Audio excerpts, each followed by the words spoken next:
My name is Vincent Cross.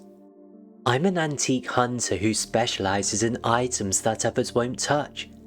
Items that carry passengers. This footage was recorded on March the 15th, 2024 at 3:47 a.m.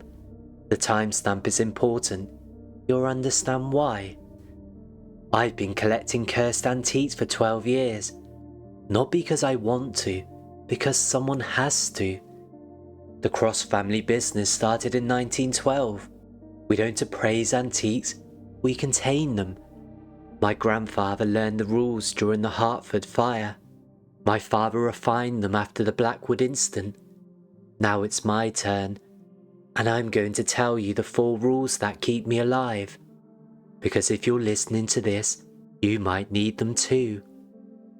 It started with a mirror, Victorian, rosewood frame, manufactured in 1887 by the Blackwood Company. The same Blackwood whose fire burned down 6 months later, killing 23 workers. The mirror arrived at my shop on a Tuesday. The customer who sold it to me, well, let's just say they were desperate. And desperate people don't ask questions about why someone will pay $8,000 for a damaged antique. Rule 1. Never look directly into the eyes. Every cursed object has a focal point, a place where the spirit concentrates.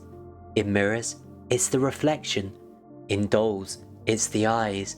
In furniture, it's usually the carvings. The Blackwood mirror shows you what you want most, then it takes it away. I learned this the hard way when I saw my deceased wife standing beside me in the reflection, smiling, wearing the dress we buried her in. The mirror was testing me. They always test you at first. It's how they gauge your resistance. I documented everything, photos, videos, EMF readings that spiked whenever someone walked past the glass. The mirror didn't just show reflections, it showed possibilities, futures that would never happen, pasts that should stay buried. The first rule exists because once you acknowledge what you see, it becomes real, and once it's real, it can touch you. Rule 2. If it speaks your name, do not answer. The Blackwood mirror learned my name on the 3rd night. I was cataloguing items in my workshop when I heard her voice, my wife, calling from the other room. "Vincent, why did you leave me?" I almost answered. Almost. That's how they get you in. Through your voice, through your acknowledgement, through your grief. But I knew better. My grandfather's journal was specific about this. The spirits that inhabit these objects, they're not who they appear to be. They're echoes, imprints, predators that wear the faces of the dead. The mirror showed me my wife dying again, and again, and again. Different ways each time. Car accident, fire, drowning, as if it was searching for the version that would break me. Then it found the right one. The actual way she died. Cancer, slow, painful, and I saw every moment. Rule 3. Never ask how they died. The antique business is built on provenance, history, who owned what, when, and where it came from. But with cursed objects, the history is the curse. I broke this rule with the Blackwood mirror. I had to know. Research, county records, newspaper archives, the Hartford Journal, October 1887, the factory fire. 23 workers trapped inside.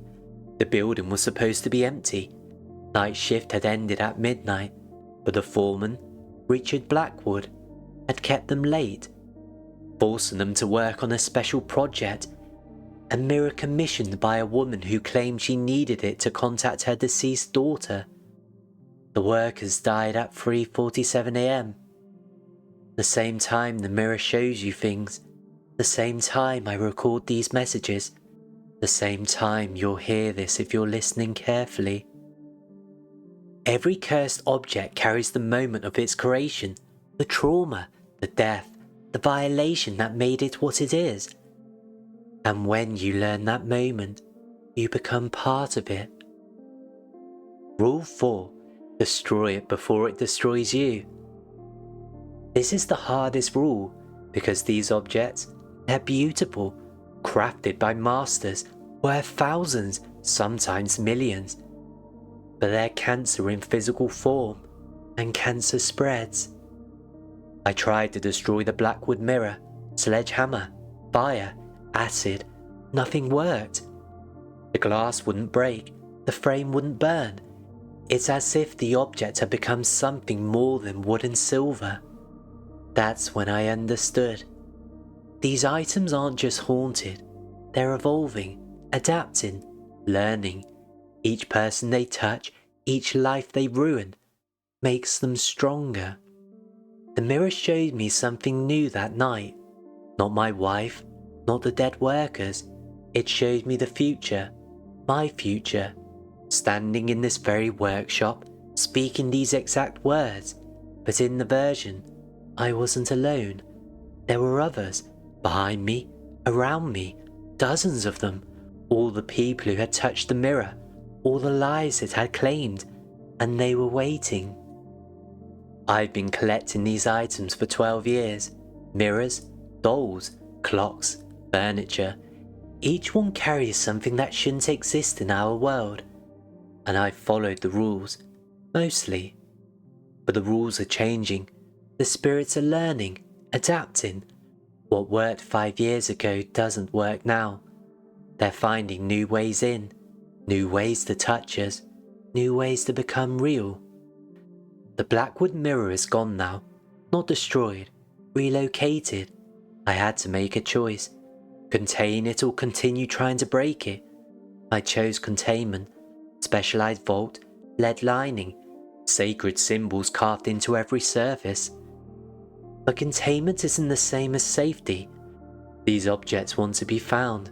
They call to people, the desperate, the curious, the grieving. And when they're found, the cycle begins again. I need to tell you this because you might encounter one in an estate sale, a flea market, an antique shop that wasn't there yesterday. The signs are subtle but identifiable if you know what you're looking for. How to identify cursed antique? First, 1. Temperature drop. The object will be notably colder than its surroundings, not just cool, cold, like touching death itself. 2. The scent. Old items have a musty smell. Cursed items have wrong smells, flowers that don't exist, food that was never cooked, perfume worn by people long dead. 3. Reflection. Look for anomalies and reflective surfaces near the object, distortions that shouldn't be there, movements when nothing is moving. 4. Time distortion. Watches stop, phones malfunction, time feels different around them, slower, heavier, like the world is holding its breath. And what to do if you suspect an item is cursed? Don't touch it, don't speak to it, don't acknowledge it, leave immediately, and most importantly, don't try to help whoever is selling it. They might not be people anymore. I've seen what happens to those people who break the rules, the mirror collector who looked too long, the doll enthusiast who answered when spoken to, the furniture restorer who learned too much about their project's history. They're not dead, not exactly, but they're not alive either. They're between, trapped, like insects in amber, aware but unable to move, screaming but making no sound. I'm recording this because I won't be able to much longer. The collection has grown too large. 47 items now, each one contained but still active, still watching, still waiting. The vault can't hold them forever. Nothing can. They're growing stronger, more coordinated. I've started hearing them talk to each other, planning, organising. The 4 rules still work. for now, but they're evolving, finding loopholes. The Blackwood mirror taught me that. It showed me things I can't unsee, knowledge that changed me.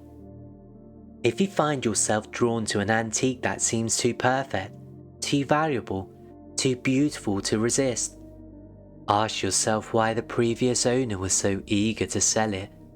Ask yourself what they saw in it that made them desperate to get rid of it. And if you hear your name called from an empty room, if you see movement in your peripheral vision, if you start having dreams about people you've never met dying in ways that feel familiar, remember the rules, write them down, memorize them, because one day you might need them, and when that day comes, looking them up online won't be an option. The collection is complete now, 48 items. The Blackwood mirror was number 47. This recording is number 48. Because information can be cursed too. Stories can carry spirits, words can be haunted. If you're hearing this, then the containment has failed. The objects have been released, the rules are all that remain. Stay safe out there, and remember, never look directly into the eyes. If it speaks your name, do not answer. Never ask how they died, and destroy it before it destroys you.